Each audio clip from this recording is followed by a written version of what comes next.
So, something that blew me away as I've been playing the last few days, and I've really been paying attention to this now, is the verticality that they've put into these zones, which triggers my vertigo in lots of different ways. But, like, just look at this. I had to come up here to uncover this guy, Thorum, I think is his name, playing Thor, of course. And he's got me going down and doing this quest down here, but that pit over there, which I still haven't discovered what that pit is for over there to the left of my character as I fly down here. But look at just the fact that I have to go all the way up there and I'm flying all the way down here. The verticality of the zones in Wrath of the Lich King has really opened my eyes to sort of I've always been, if you've watched any of my past live streams and hung out with any of my multi-streams that I do with Nathan and Sparrow and Bounty and Kel and beyond, oftentimes one of the things we joke about is the fact that, say, flying ruined games like EverQuest or EverQuest 2 or even Vanguard, right? Because those games were built around a sort of horizontal level design, right? They didn't have verticality to them, so the moment you added flying mounts to those games, you kind of took away what made those zones unique, because the geographical waypoints that you could look at and go to and say, oh, I want to go there, how do I get there? That disappeared when you could suddenly just take a mount and fly up and over and you could be there. Now, in this case, with Wrath of the Lich King, I even noticed it to a degree in the Burning Crusade, but I feel like they've taken it up a notch with Wrath of the Lich King in the sense that we have this verticality to these zones. Now, I have been told, I have not seen it yet. Discover the Broodmother's Nest. I think I drop an egg here. I have been told that there is a quest when you get to level 80 somewhere over. I can't remember where it was. Somebody told me it was somewhere now, and I don't remember where. But they said there was a. Did this work? Oh, there she is. Someone told me there's a quest at level 80 that you get, which is like a faction quest that you can't even get to until you have a flying mount. Oh my God, she's big. So this is, I'm luring this beast out for. Is she gonna fight me? Maybe. Oh, look out below! Oh, see, he literally just jumped on her, and now he's got her under control. Oh, this is really cool. Easy there, girl. Don't you recognize your old master? Man, he's one big mofo. She's also very big. I will see you at the Temple of Storms. Looks like I'm gonna have to break her in again. Oh yeah, so we're gonna be flying back up there. And I'm going to continue to marvel at the verticality of these zones. Is he actually going to launch off and fly? Would be really cool if he did. No, he's just going to despawn. Alright, well, in a game like this where the zones have been designed with verticality in mind, it adds such a layer of gameplay that I haven't really seen in a lot of other games, because I feel like most of the games where they have flying mounts, they were added in after the fact, and so the zones were designed for that ground mount mentality. I know with EverQuest 2 in particular, the moment they added it, immediately was like, oh, now I can bypass like all of these things, and it's trivialized all of the content and trivialized all of the zones. And I do not feel like that is the case here. Oh, I know what I was talking about. I was talking about there's supposedly is a level 80 quest, which I don't remember where they told me it was, but it was I was told yesterday in guild chat that once you hit level 80, there's this repeatable faction quest that you get that you can only get with flying mounts. Oh, I remember where it was. They told me it was over in the Caldera, over in Borean Tundra. They said over here in the Caldera, over here there is a level 80 quest somewhere from someone that's up above. So I really look forward to seeing that because it's a really cool component. Also, that zone, that specific area.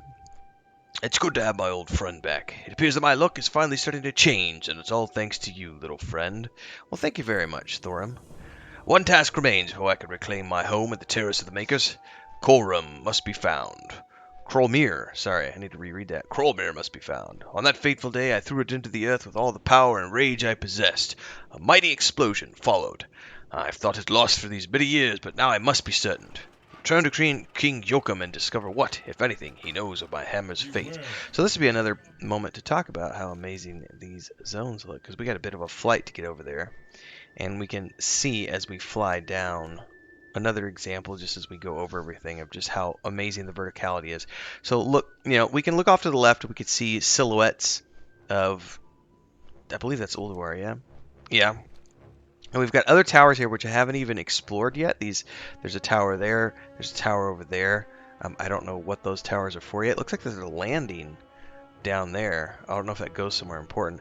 But going back to the caldera, is it the caldera or caldera? The Caldara. The Nexus in particular is this mighty spiral, and at the top is that dragon. Ooh, discovered the frigid tomb. Interesting. Just look at the... Imagine now, because I would imagine that at the top of each one of these towers is probably stuff that we eventually have to go questing for. But like, I love this, like going down over here and flying. Now you can look at this arena area over here where we did these quests a few days ago. I mean, that was a whole session of just doing quests within this arena area, and that's all ground stuff. And then suddenly it's like, oh, well, let's just look over here a little bit to the northwest, and there's a whole giant peak mountain where we can go do stuff. I don't know. I'm continually finding myself amazed by all the cool stuff in Wrath of the Lich King, and it might seem like silly stuff to those of you who have played this game for a long time, but when you're someone like me who's coming into it new and for the first time, I'm continually amazed by the ways that this game, I'm looking at it through the eyes of 2020 and 2022, and I'm saying, look at all this ground that it broke, and why so many games have tried to accomplish the same thing and have been but pale imitations of. Okay, here's another example of something up here. By the way, I still haven't figured out what these are for. I flew into one of them the other day, and they're just these things, right? You can fly in, and there appears to be these crystals inside that you can click on. I don't know anything about. At least the other one I flew into had a crystal inside. Does this one have a crystal inside? We're about to find out. This is the perfect example of what I'm talking about. You can't even get in here unless you have a flying mount, right? Like, it's designed for those who have flying mounts. Now, the other one had a glowing crystal thing out on the balcony. This one does not look like it. Oh, but there's a boss mob. Or some named mob. He's not an elite. But these are all these mechanicals, and I guarantee there's a quest for that at some point. But there's another one of these things that I flew into, and it has like a glowing blue crystal. And I'm just sitting here going, what are these for? I don't know yet, because I haven't done the quests. I'm continuing to explore these zones. But the amazing thing to me is the fact that you can't even get in here unless you have a flying mount, which is what I'm getting at. The fact that this kind of content is designed with verticality in mind, and it's something that I feel like no really other game has done, at least not as well as I'm seeing it done in Wrath of the Lich King. Again, I know some people have commented on my previous videos and said, oh, you're just really easy to please. I am really easy to please, ladies and gentlemen. I am a big fan of entertainment in all of its forms. That's why, for those of you who have been around for a while, you know, I have this mentality. All Star Wars is good Star Wars. It's just that some Star Wars is better than other Star Wars. All Star Trek is good Star Trek. It's just that some Star Trek is better than other Star Trek. Which means, when it comes to me being entertained by intellectual properties, I am super easy to please because I am going to enjoy all of the things that come out around that piece of content, even if some of them are inferior to others. I might nitpick things here and there, but at the end of the day, I want to be entertained, and I am very easy to entertain. I am a cheap date when it comes to entertainment, whether it's MMORPGs or video games in general or TV shows and books. I am easy to entertain. I am a cheap date. You don't have to spend a lot of money on me to make me happy and make me go, oh my god, that's so cool.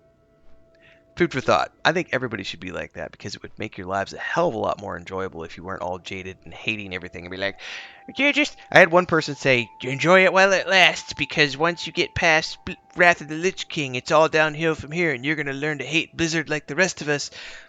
Why? I'm 25 years into being an MMORPG player, and I've never hated a company for decisions they've made over a game. I don't know. Food for thought. Loving the verticality. I'm going to get back to it. Thanks everybody for listening. Join us on the Pagle Server Alliance side. Live streams, like, subscribe, bell icon, all those things. Support with super thanks. Hopefully we'll see you in another episode. I appreciate all of you supporting the channel as my full-time journey on YouTube continues.